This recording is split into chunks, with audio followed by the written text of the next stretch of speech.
Hello, my name is Father Lawrence Jagfeld. I am a Franciscan friar of the Sacred Heart Province and the administrator of CUSA, an apostolate of persons with chronic illness and/or disability. On this 32nd Sunday of Ordinary Time, Jesus has entered the city of Jerusalem, where he is confronted by members of the political party known as the Sadducees.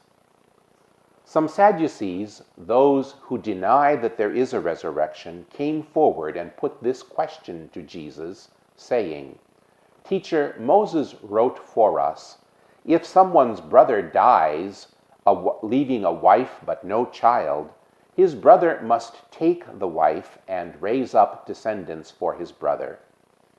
Now there were 7 brothers. The first married a woman, but died childless. Then the second and the third married her, and likewise all the 7 died childless.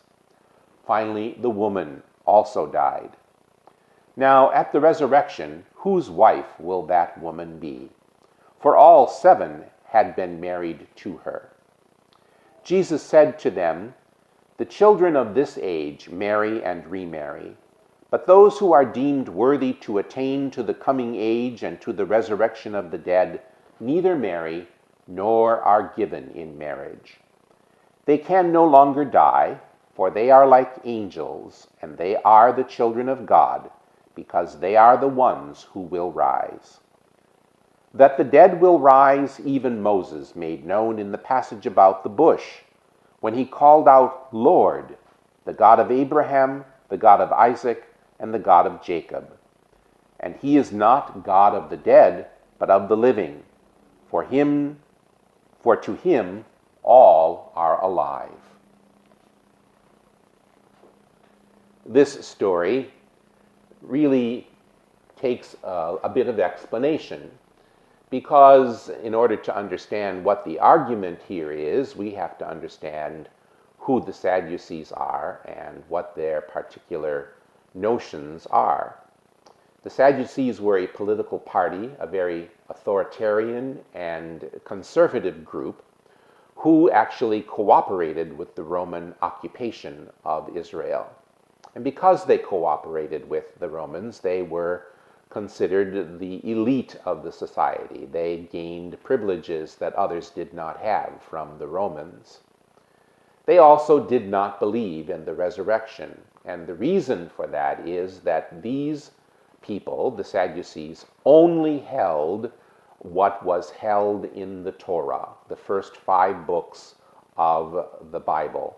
They didn't believe in anything unless it was mentioned in the Torah, in the books of Genesis, Exodus, Leviticus, Numbers, and Deuteronomy.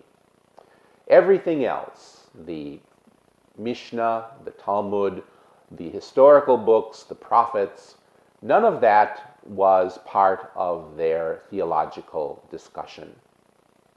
Now, throughout the life of Jesus, he proclaimed the resurrection of the dead. He did this both in word and in deed, by raising dead people and by preaching that he himself was the resurrection. And so when Jesus is in Jerusalem, and as we are preparing for this event, which we know of as the Passion, Death, and Resurrection of Jesus, Luke introduces this story in which the Sadducees challenge Jesus about the resurrection. They use the Levirate law, that is part of the Torah, in which the Israelites are allowed to take the wife of a dead brother if he has no children, in order to give that brother descendants.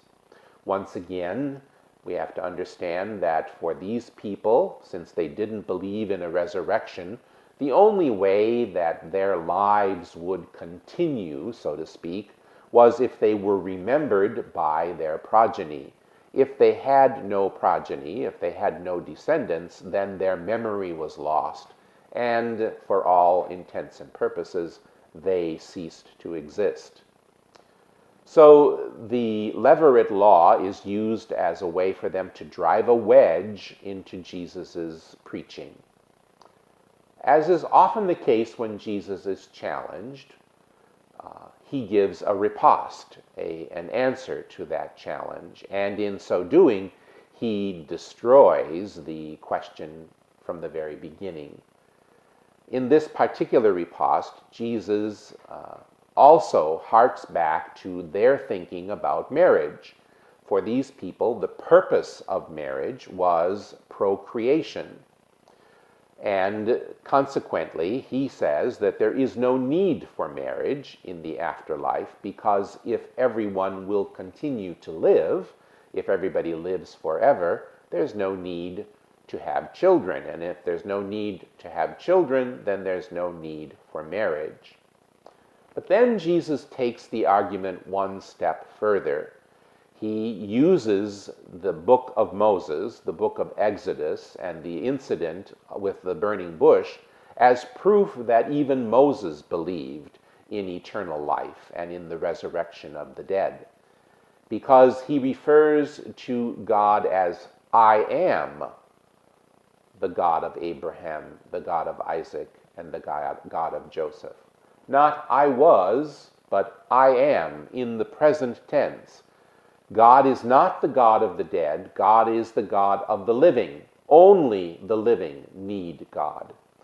And consequently, Jesus then uses that as his argument to show that even if they take only what is in the Torah, that even Moses has testified to this belief in the resurrection.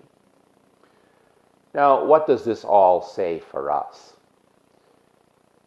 We have to stop and consider here that each of us is destined for this eternal life. Each of us is destined to die to this world, but that we will continue to live forever. And as we now enter into, at least in the terms of the gospel, as we enter into the mystery of Jesus' own death and resurrection, we believe that he is for us the promise of eternal life. And so it is that when we put our faith in Jesus, we become heirs of that promise. We become the ones who will not only believe in the resurrection, but also will experience it. And that is a great sense, gives us a great sense of hope, a great sense of wonder as we experience God's life. For more information about CUSA, I would ask you to go to our website at www.cuson.org or look us up on Facebook.